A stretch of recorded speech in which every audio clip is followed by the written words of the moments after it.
অজু করে আয়না দেখলে অজু ভেঙে যান। এখনকার মেয়েরা সরাসরি বলে শ্বশুর শাশুড়ির সেবা যত্ন করা আমার জন্য ফরজ না, আমি কিছু করতে পারবো না। এটা কতটুকু যুক্তিযুক্ত?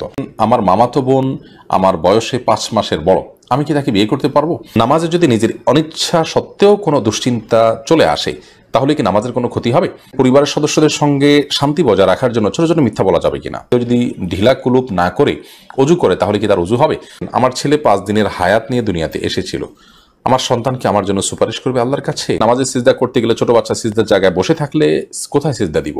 আমার ভাতিজা আমাকে ছোট আব্বু বলে ডাকে, এতে কোনো সমস্যা হবে কিনা? এদের মাসের একটা নির্দিষ্ট সময় নামাজ পড়তে হয় না, ওই সময় কি নখে নেল পালিশ লাগাতে পারবে? শিশুরা ঘুমের ভেতর হাসলে অনেকে বলে ফেরেশতাগণ তাদের সাথে খেলা করে, এটা কতটুকু সত্য? ধরুন আপনাদের প্রশ্ন উত্তর দেওয়ার আলোকিত ভবনে আমরা প্রবেশ করি। যা এমআরএস এ তাবিয়াতে আপনি লিখেছেন, মেয়েদের মাসের একটা নির্দিষ্ট সময় নামাজ পড়তে হয় না, ওই সময় কি নখে নেল পালিশ লাগাতে পারবে?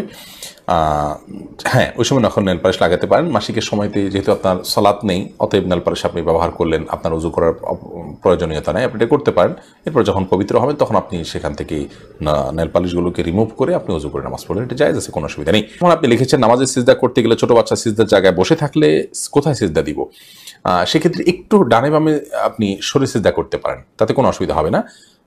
একটু এক কদম ডানে সরে গেলেন বা এক কদম বামে সরে গেলেন কিংবা এক কদম পেছে সরে গেলেন, কোনো অসুবিধা নেই। আর যদি কোনোই জায়গা না থাকে তাহলে এক হাতে আলতো করে বাচ্চাকে একটু সরিয়ে তারপর আপনি সিজদা করতে পারেন, কোনো অসুবিধা নেই।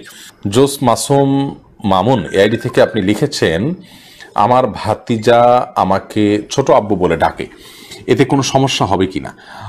দেখুন, আপনার ভাতিজা যদি আপনাকে ছোট আব্বু বলে ডাকে তাহলে সেক্ষেত্রে মৌলিকভাবে কোনো অসুবিধা নেই, কারণ আমাদের দেশে অনেক এলাকাতে চাচাকে ছোট বাবা বলা হয়। ছোট বাবা বলা হয় এটা রূপক অর্থে, তাকে সত্যিকারের পিতা মনে করে বাবা বলা হয় না।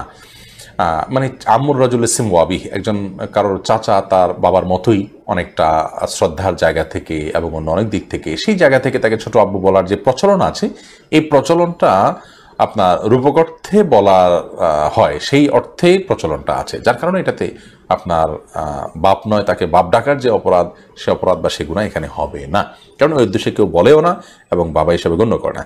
এমনি আলামিন লিখেছেন, কেউ যদি ঢিলা কুলুপ না করে অজু করে তাহলে কি তার অজু হবে? যদি পেশাবের পর পানি ব্যবহার করেন তারপর আর পানি ফোটা পেশাব ফোটা না বাইর হয়, অজু হয়ে যাবে, ঢিলা করা তার জন্য ফরজ ওয়াজিব নয়। আর যদি আশঙ্কা থাকে তাহলে সেক্ষেত্রে আশঙ্কা দূর করা পর্যন্ত তিনি অপেক্ষা করা বা যেভাবে হোক এটা করা উচিত। তবে ঢিলা কুলুপ না করে পানি ব্যবহার করলেও পবিত্র হয়ে যাবেন, অজু করলে নামাজ হয়ে যাবে। আফসানা শারমিন রোশনি আপনি লিখেছেন, আমার ছেলে 5 দিনের হায়াত নিয়ে দুনিয়াতে এসেছিল, আমার সন্তানকে আমার জন্য সুপারিশ করবে আল্লাহর কাছে? বোন, আপনার সন্তান আল্লাহর কাছে ইনশাআল্লাহ বিদিন আপনার জান্নাতের পথকে সুগম করবে কিয়ামতের ময়দানে, এবং এ ধরনের সন্তান বাবা মার জন্য জান্নাতে অপেক্ষা করবে, এরকম বিভিন্ন বর্ণনা পাওয়া যায়। যদি আপনি সবর করতে পারেন, আল্লাহ তাআলা আপনাকে সবর করার তৌফিক দান করুন এবং উত্তম বিনিময় দান করুন। চামেলি খাতুন আপনি লিখেছেন, পরিবারের সদস্যদের সঙ্গে শান্তি বজায় রাখার জন্য ছোট ছোট মিথ্যা বলা যাবে কিনা? ছোট ছোট মিথ্যা আর বড় বড় মিথ্যা, মিথ্যা সর্বাবস্থায় ঘৃণিত এবং জঘন্য অপরাধ, এটি মৌলিকভাবে করা যাবে না। তবে দুজনের মধ্যকার বিবাদ মেটাবার জন্য যদি মিথ্যা বলতে হয়, একজনের কাছে গিয়ে অন্যজনের ব্যাপারে ইতিবাচক কথা, এমন কোনো কথা বলা যাতে করে তাদের মধ্যে সম্পর্কটা জোড়া লাগে, তো সেটাকে শরিয়া জায়েজ রেখেছে। পরিবারের সদস্যদের মধ্যে যদি এরকম কোনো পরিস্থিতি তৈরি হয় তাহলে সেক্ষেত্রে ওই ধরনের মিথ্যা কথা বলা জায়েজ আছে। এছাড়া আপনি খেয়াল খুশি মতো আপনি মিথ্যা বললেন পরিবারের সদস্যদের মধ্যে তথাকথিত শান্তি বজায় রাখার জন্য, এটি জায়েজ নয়। বরং সত্যবাদিতার অভ্যাস আমাদের মধ্যে গড়ে তুলতে হবে। মিথ্যা আজ আমাদের রন্ধ্রে রন্ধ্রে ঢুকে গেছে, যার কারণে আমরা আমাদের কেনাকাটা, আমাদের কাজকাম, আমাদের শিক্ষা জীবন, আমাদের শিক্ষকতার জীবন, আমাদের কর্মজীবন, আমাদের জীবনের প্রতিটা ক্ষেত্রে আজ মিথ্যার সয়লাভ হয়ে গেছে। এই জায়গায় পরিবারের শান্তি বজায় রাখার নাম দিয়ে আবার তথাকথিত ছোট ছোট মিথ্যা বলার বিষয়টি কখনো অনুমোদিত হতে পারে না। মোহাম্মদ মুনতাসির মাহমুদ আপনি লিখেছেন, নামাজে যদি নিজের অনিচ্ছা সত্ত্বেও কোনো দুশ্চিন্তা চলে আসে তাহলে কি নামাজের কোনো ক্ষতি হবে? নামাজের মধ্যে নিজের অনিচ্ছা সত্ত্বেও যদি দুশ্চিন্তা আসে তাহলে সেক্ষেত্রে এই দুশ্চিন্তা এইটার ফলশ্রুতিতে একজন মানুষ গুনাহগার হবেন না, বিশেষ করে যদি একান্তই অনিচ্ছায় আসে। কিন্তু সেটাকে যদি কন্টিনিউ করতে থাকেন তিনি, অর্থাৎ ভাবতেই থাকেন, ধরুন দুনিয়ার কোনো বিষয় মনে পড়লো, আপনার জন্য যেটা দুশ্চিন্তার, এরপর ওইটা নিয়ে আপনি নামাজের মধ্যে ভাবতেই থাকলেন, তাহলে সেটা অবশ্যই আপনার জন্য গুনাহের বিষয় হবে এবং নামাজের আপনার যে প্রাণ সেটাকে নষ্ট করবে। হঠাৎ কোনো দুশ্চিন্তা হলো এবং মুহূর্তের মধ্যে সেটাকে আপনি ভুলে গিয়ে সলাতে মনোযোগী হয়ে গেলেন, তাতে কোনো অসুবিধা নেই, এটা ইচ্ছার বাইরে হয়েছে।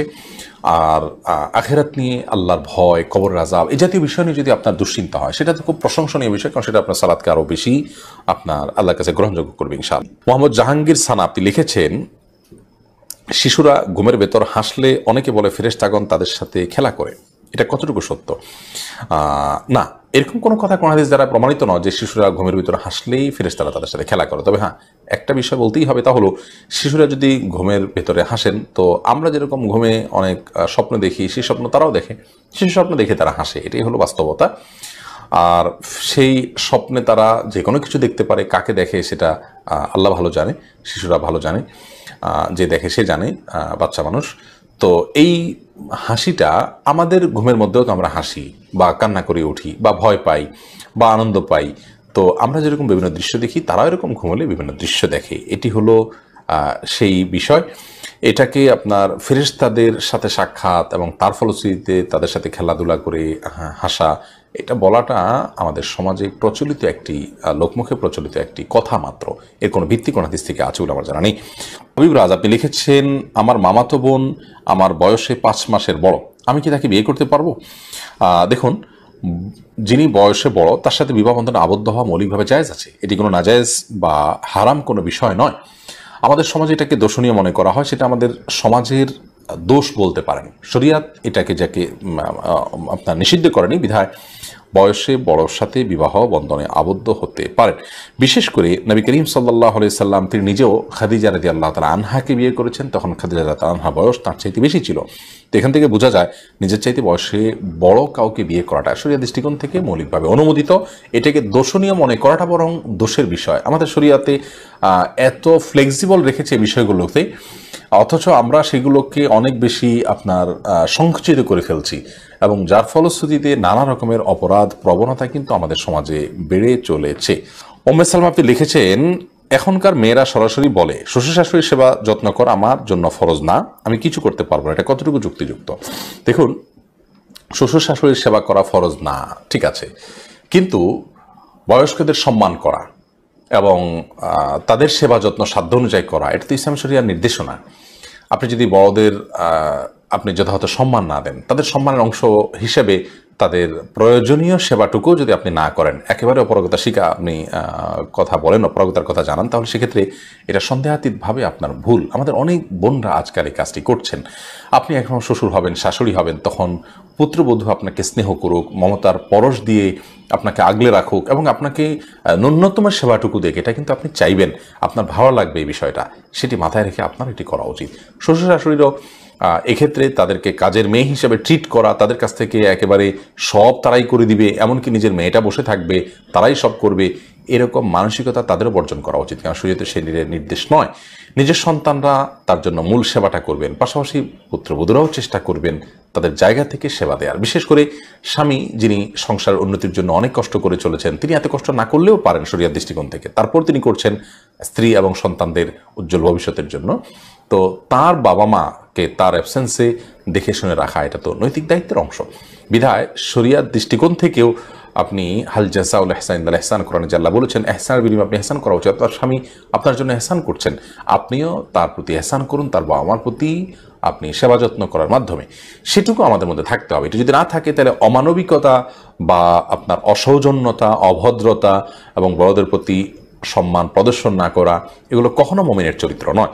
বিধায় শুধুমাত্র আইন দিয়ে, ফরজ ওয়াজিব দিয়ে সবকিছু চালানোর চেষ্টা করা উচিত নয়। ফরজ ওয়াজিবের বাইরে নফল, সুন্নাহ, মুস্তাহাব এবং ইমানদারের জন্য উত্তম এবং সওয়াবের কাজ বলতেও তো কিছু আছে, সেটাকে যদি আপনি সম্পূর্ণ ডিনাই করে চলেন, তাহলে আপনি কিসের মুসলমান করেন? বিধায় এ ধরনের আপনার ঔদ্ধত্যপূর্ণ কথা কোনোভাবেই গ্রহণযোগ্য নয়। আবার যেমনটি বললাম যে পুত্রবধূকে বা নিজের স্ত্রীকে আপনার শ্বশুর শাশুড়ির খেদমত করতে বাধ্য করা বা তাদেরকে কাজের লোকের মতো করে ট্রিট করা, সেটি কিন্তু তাদের প্রতিও অন্যায়। বিধায় উভয়কে ব্যাপারে লক্ষ্য রাখতে হবে। পুত্রবধূরাও শ্বশুর শাশুড়ির খেদমত করার জন্য আপ্রাণ চেষ্টা করবেন, ভালোবাসা, স্নেহ, পরশ দিবেন। তারা ভুলভাল উল্টাপাল্টা কিছু করলেও সেটাকে দেখে না দেখার ভান করবেন, তাদের বয়সের যে আপনার সমস্যা সেটা হিসাবে দেখবেন। আবার শ্বশুর শাশুড়ি এবং স্বামীর তরফ থেকেও তাদের ব্যাপারে আন্তরিকতা থাকতে হবে, তারা হলে কখনো একটা সুখী পরিবার গড়ে উঠবে না। এবাদত ইসলাম আপনি লিখেছেন, অজু করে আয়না দেখলে কি অজু ভেঙে যায়? না, এতে কোনো অজু ভাঙে না।